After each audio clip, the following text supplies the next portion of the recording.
Hej, mit navn er Sander. Nu er min nye EP endelig ude. Kom og følg med, så kan I se min indre by. Jeg så dig midt i indre by, midt i den her labyrint, du må ikke blive væk.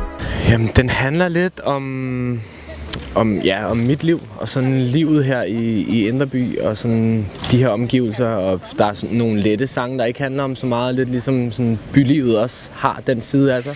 Her ved det gule der, i nummer 6, der boede jeg for 2-3 år siden, i 2 år.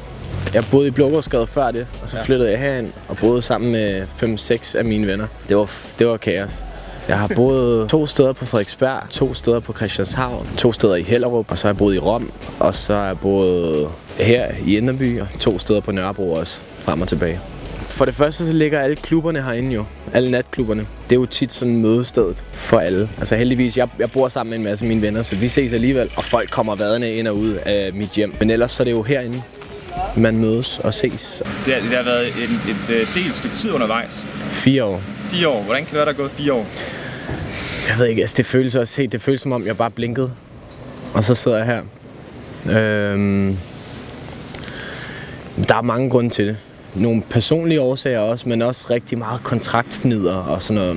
Jeg går meget sent i seng, kom i seng klokken 4 eller sådan noget i nat. Jeg står op klokken 10-11 stykker eller sådan noget. Så har jeg typisk, fordi min manager, han står op hver morgen klokken 5:30. Og så har han jo noget at ringe og sende 40 mails og sende 20 sms'er og alt muligt udråbstegn. Der er heldigvis mange, som der er rigtig tjekket og super professionel omkring mig, som der knokler hårdt for alt det her. Jeg laver ligesom bare musikken og render rundt her og tager en snak med dig. Det er dem, der skubber på bagved, ikke? Altså, du ligger nummer et eller andet på den der. Nu ligger du nummer et eller andet på. Men altså, jeg går ikke så meget op i det selv, må jeg sige.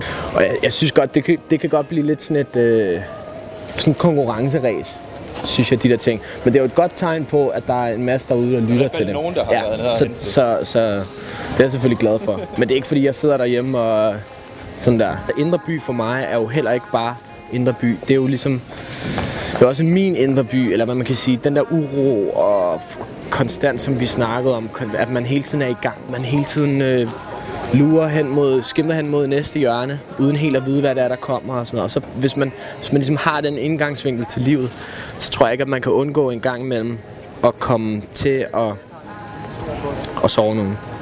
Men altså, det handler jo heller ikke om mig, de her sange. Nu er de ude. De handler om mig. Altså, indtil i går, der handlede de om mig. Der var det min sang, ikke? Nu er der forhåbentlig nogle andre, der kan relatere til dem og tage dem til sig. Ja, det kan jo være helt mærkeligt slet ikke at have udgivet noget, når det er det, man laver. Og så ikke rigtig føle, at man har kommet ud med noget i 4 år.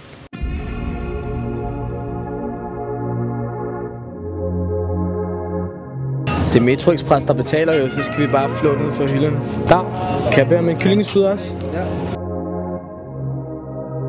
Jamen, jeg vil sige, det er ligegyldigt, hvad for noget musik, jeg hører, og hvad for nogle koncerter, jeg er til. Så kan jeg altid se mig selv i det. Og det kan også blive lidt et problem, fordi nogle gange så har jeg svært ved at sætte mig ned og nyde et eller andet. Også når jeg hører noget i radioen eller et eller andet, så kommer jeg altid til at tænke på, det der det er fedt skrevet, eller hvorfor har de gjort sådan der? Der ville jeg bare lige have gjort sådan og sådan, eller et eller andet. Det har været meget mærkeligt for mig de sidste 4 år, ikke at kunne komme ud med noget, og lidt føle, at jeg føler ikke, at det hele gik i stå, fordi jeg har jo siddet og lavet en masse ting, så jeg har jo vidst, at den her dag nok skulle komme. Men stadigvæk frustrerende jo, ikke at kunne komme ud med det, man har allermest lyst til.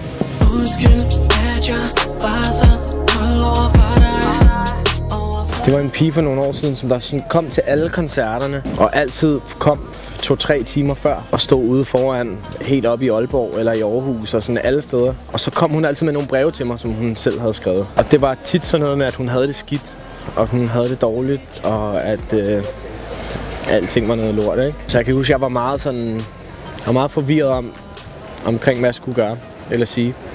Efter et stykke tid, så sendte hun mig et brev, hvor der lå et barberblad i. Der blev jeg lidt chokeret, og det var ligesom hendes tegn på, at det skulle jeg have, fordi nu ville hun aldrig nogensinde skære i sig selv. Og jeg havde jo snakket med hende nogle gange, når jeg var ude og spille et sted, ikke også? Hej. Hvad så, mand? Kan du lide det? Jeg elsker det. Det er godt? Tak, mand. Tak, mand. Hej. Men jeg kan huske, at jeg var meget i chok om, hvad fanden det var, der lige skete, og hvad jeg skulle sige, og hvad jeg skulle gøre.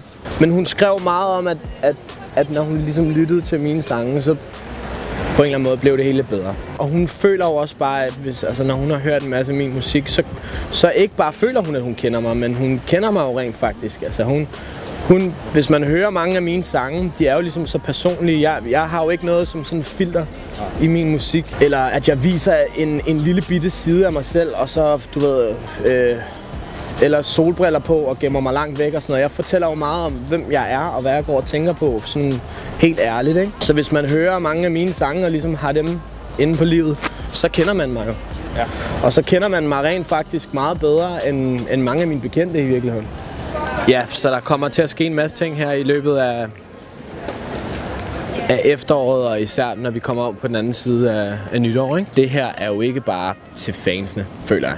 Det her er jo til